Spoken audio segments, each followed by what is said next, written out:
All right, looks like we are live. If you guys are watching the replay, feel free to skip ahead a little bit. But today we're just with Josiah and we're going to talk about Q4 because Q4 is definitely coming. Josiah, what plans do you have for Q4? Yeah, I think this is the first Q4 where I've been primarily an OA seller Yeah, and primarily FBA with that. So it's a little different than previous years. Um, in that previous years, I think the first Q4 I was really just doing 50% books and 50% merchant fulfilled retail arbitrage, and then no, let me take that back. That first year, just books. Last year, 2021 Q4, saw some great results doing what was left of my books as well as retail arbitrage, mostly merchant fulfilled. And there was no like genius to that. That's just what I was doing. But it seems like there's a lot of opportunity merchant fulfilling in Q4. So that's kind of my plans. I'm going to continue to stack stuff into the warehouse. Nothing particularly different than what I do the rest of the year, but I'm keeping my eyes out for some of those special, the hot toys and the special bolos, and I'm prepared to uh, do some retail arbitrage runs and merchant fulfill stuff if it looks lucrative enough. yeah, there's a big opportunity with merch fulfilled. I do so little of it that I feel like I'll have to really stretch myself to get into it if there's a big enough opportunity, but yeah. I feel like my plan as well is kind of continue stacking stuff into the inventory, into the warehouses. I'm probably going to be more selective with what I buy, like ROI wise, because Okay. um, just so that like my money can work the best that it can. Because I feel like I'm going to be able to spend all my money that I have on inventory regardless. So like, why not up the ROI a little bit as long as I can spend all the money required anyways. Yeah. So what? If you mind sharing, what ROI are you shooting for like now, and what are you trying to raise that to? Yeah, it's before my minimum was going to be 40% when it comes to the eBay to Amazon flips because like stuff's used, stuff gets broken every once in a while. There's random things that happen with everything. Hmm. Um, for new stuff, I'll probably go lower than that, but um, I'll still buy 40% stuff. I'm just going to be looking for maybe like more 60, 70% stuff. Okay. And if it doesn't work out, like as I continue on with this, like I'll switch back if I need to. Um, but yeah, so far like ROI has been really really good lately. What have you been doing as far as ROI? The minimum I really go for is if it's a really fast mover, I'm willing to do some 30% kind of stuff. And I have a few times gone down to even 25%. Um, but in general, I shoot for an average of I have been shooting for an average across the board of like 60%. And I've been able to achieve like 50 to 60% Yeah, potential ROI. I don't like once stuff sells, sometimes it sells for a little yeah, lower, a little higher. I don't know what that shakes out to be, but I'd guess I'm um, higher than 40%, I would say.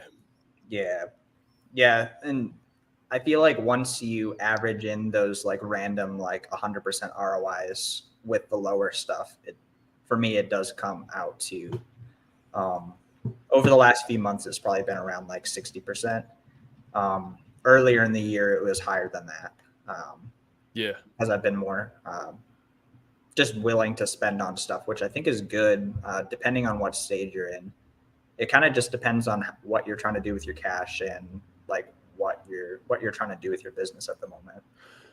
Yeah, that's the biggest thing I'm realizing right now is like no matter what kind of business model you're running, or even if you're leveraging credit or loans really heavily, I think for most of us, once you gain that experience in finding good inventory and good ASINs, the limiting thing is your capital. And so it's not finding the items anymore. And so by purchasing this 30% ROI item, might be a fast mover, might be a slow mover, you're going to make money off of it. But what's the opportunity cost?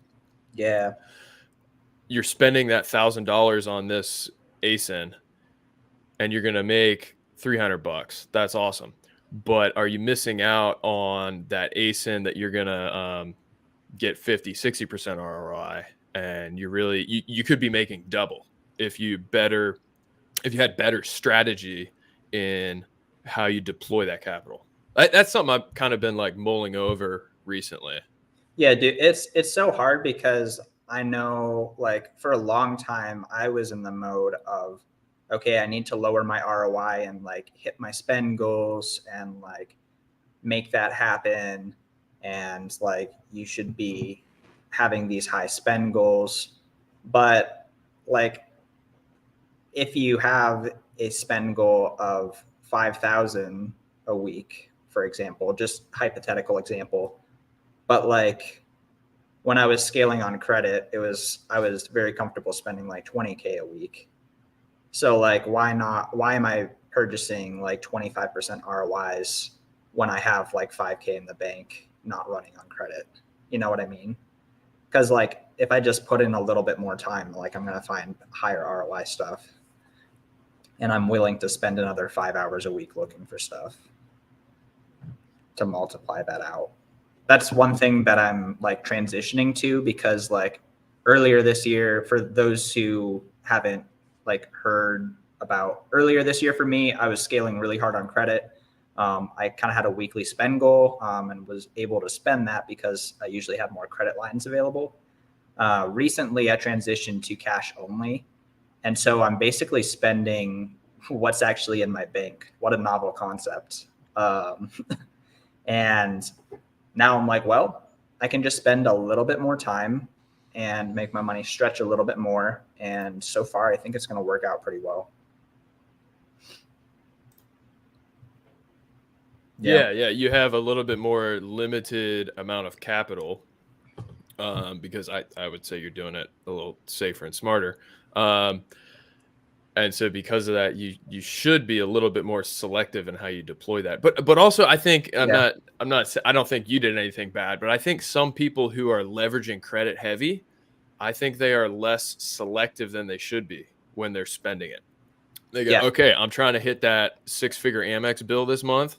Let's just spend it. Anything over, I know, like I did a poll a couple weeks ago asking people what's the minimum ROI you'll shoot for. Say it's a super quick mover, and there were people saying they would go for 10% ROI. That blows my mind. I'm not willing to do that, because mostly, like, yes, you're making money if things go well, and there's lots of metrics within the Keepa and stuff, so it can be a fairly safe bet. But the opportunity cost, that money is tied up for how long? Well, if you're doing OA, maybe help. This is something I've been thinking about. Maybe you can help me. I've been thinking about this actually, but yeah, go ahead. Kind of on the right track with these numbers. You're doing OA, you order something. I think generally speaking, it's going to take a week to maybe up to 2 weeks for it to get to your prep center. Probably closer to a week in most cases. Then depending on your prep center, either a day up to 6 months to check that in, right? Okay, a good prep center, 2 to 3 days probably on average. Yeah. They check it in, they prep the shipment, and then they ship it via UPS to FBA. All right, once it gets to an FBA warehouse, you're already at like probably 2 to 3 weeks right there, right? Does that seem fair? Are you saying total or from prep center to active? From the day you place the order on your computer to it arriving at an FBA warehouse, I think 2 to 3 weeks is probably a realistic span. I was more conservative on that because I feel like I agree with you. Like 1 week from the purchase to the prep center, I overestimated and just said a week, that they'll ship it out within a week. just to keep simple math. The prep center will? Yeah. Okay. Because oftentimes I feel like they let stuff stack. Yes. At least in my case, most of the time they let stuff stack, I feel like. But I mean, ideally in both of those cases, like the stuff could get to the prep center in 3 days. The stuff could get shipped out in 2 days or 1 day even. It all just depends. And then I always just assume 3 weeks from the time it gets sent to fully active. Not that stuff won't be selling on the way in. And sometimes it's faster than that. But like Q4, sometimes it's a month. What are your thoughts on that? So the 3 weeks, you're counting the ship time from the prep center to FBA, the time it takes them to check it in, the time it takes to FC transfer, to the point where 100% of those units are active and available for actually getting prime shipping? I was saying a week to the prep center, a week out until it gets sent, and then another 3 weeks. So 5 weeks total. Okay. That's probably a higher worst case scenario type. Yeah, I think that's definitely a realistic number there. I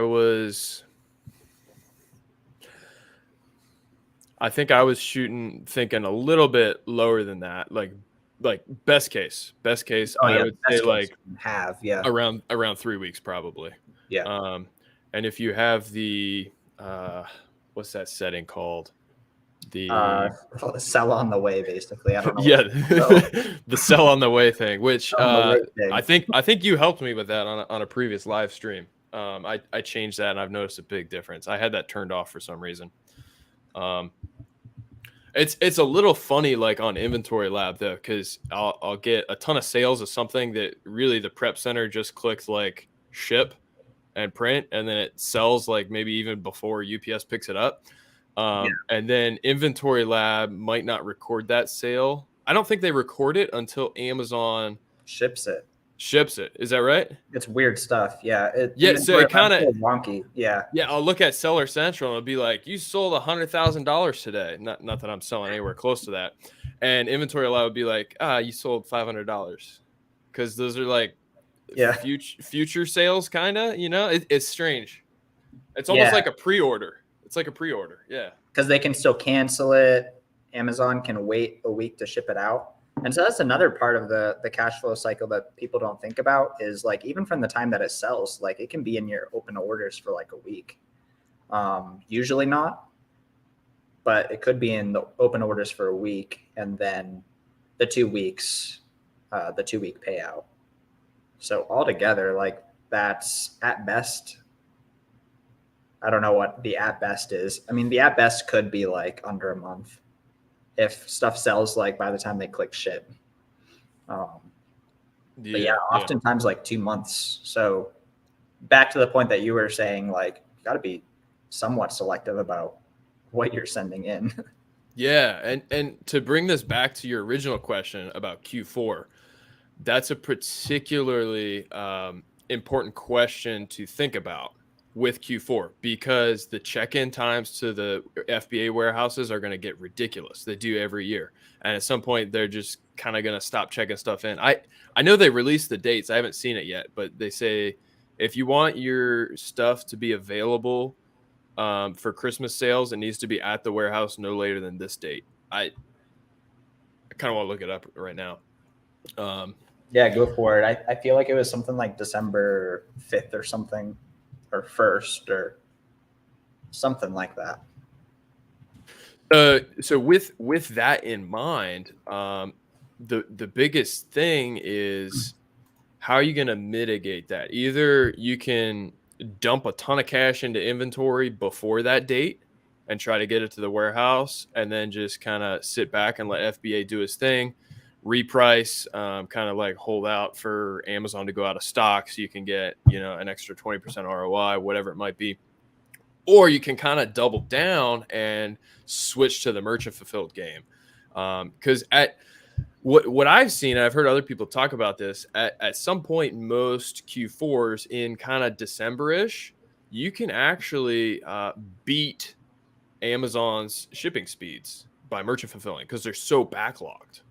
Hmm. I So didn't even know that. Yeah. yeah, so there sometimes is this opportunity where as a merchant fulfilled seller, you can have an advantage to getting the buy box over the FBA sellers because the warehouses are just like, I imagine they're like a mess. Hmm. Stuff is crazy. Wow. Um, so if it is extra work, you got to have a little bit more overhead. I guess with all the shipping supplies, there's a little bit of a learning curve to understanding all the shipping rates and how to package things, and it's a bit of a grind. I mean, I've had days last September or October where I shipped like a couple hundred packages in a day, and it kind of sucked, but it was lucrative. Yeah. And I guess a way to mitigate that complexity of shipping is what you could do is just purposely find something that you can sell a lot of the same unit, and it's something that can fit in a first class um, that's under a pound. That way it's just like super easy to just like throw it in a poly bag, send it out, or throw it in the same size box, send it out. um, and it gets more and more simple as it's simpler to send out 100 of the same item than it is to send out 100 of like different items. Like you're trying to send a printer and then a Roomba and then like a vacuum cleaner and then like a deodorant or something. It gets a little bit ridiculous. Oh yeah, that's a really good point. It's the batching of the process. And when I did a lot of eBay in the past, I know that you did too, selling kind of like one-off thrift store kind of stuff on eBay. Yeah. Yeah. And that would take me forever to package that stuff up because of exactly what you just said. You'd go from a printer to something that's a first class, you can slip it in an envelope or a box, to like a Roomba, and you're like, I don't have a box this size.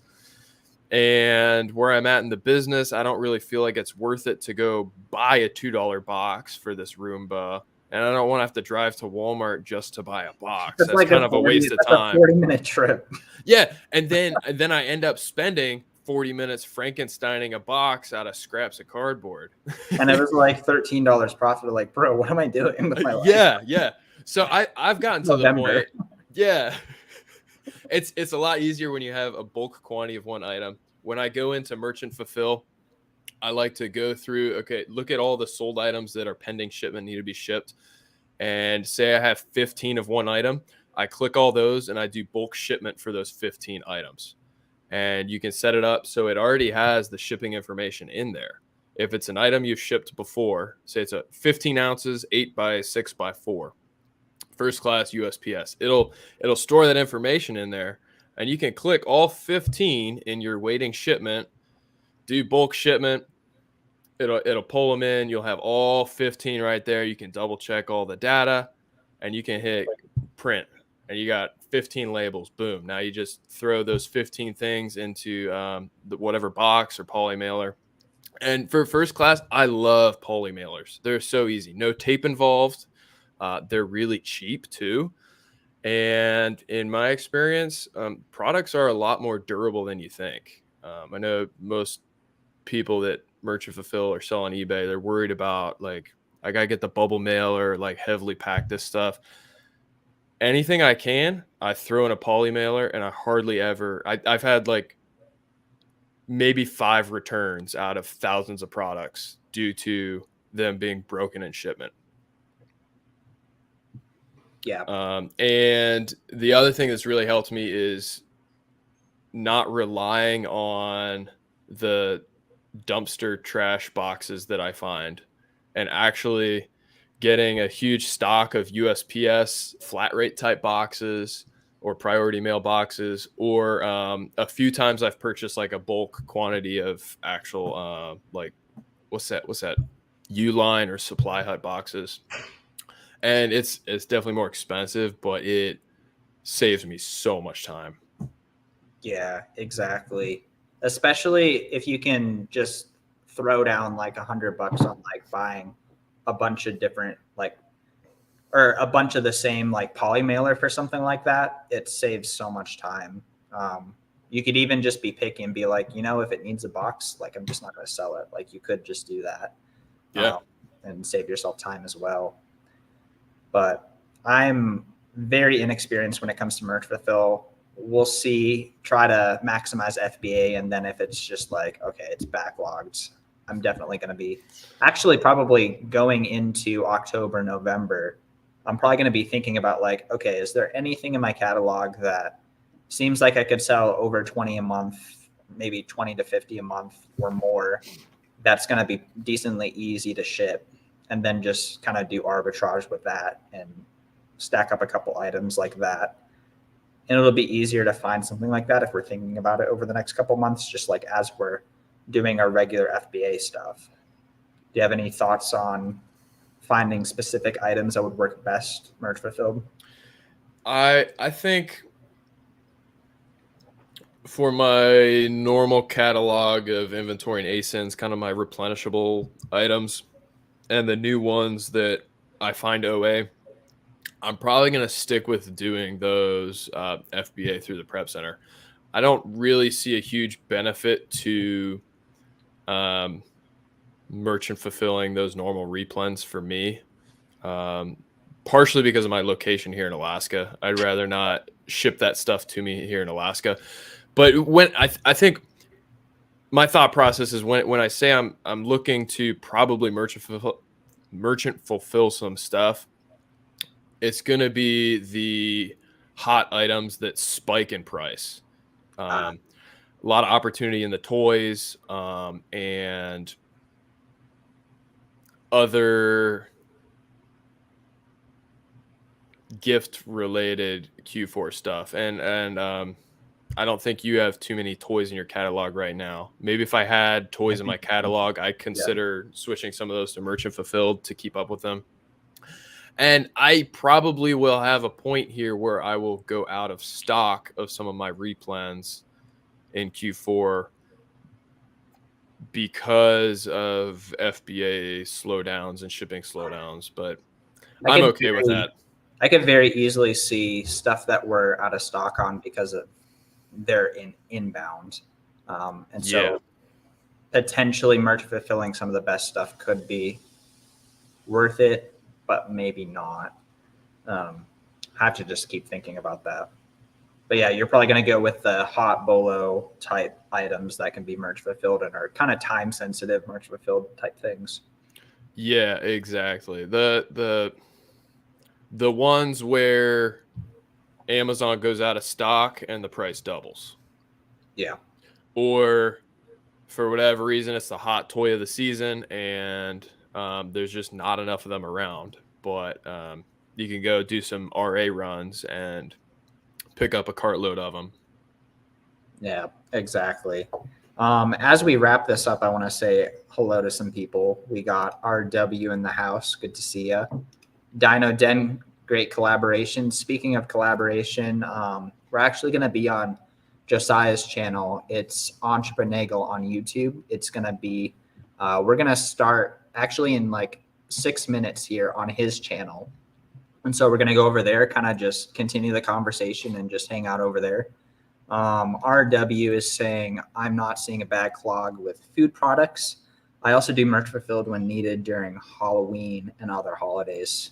I feel like that's a good opportunity if you are into the seasonal type stuff, especially with Halloween costumes, because I've just heard horror stories about the returns of those.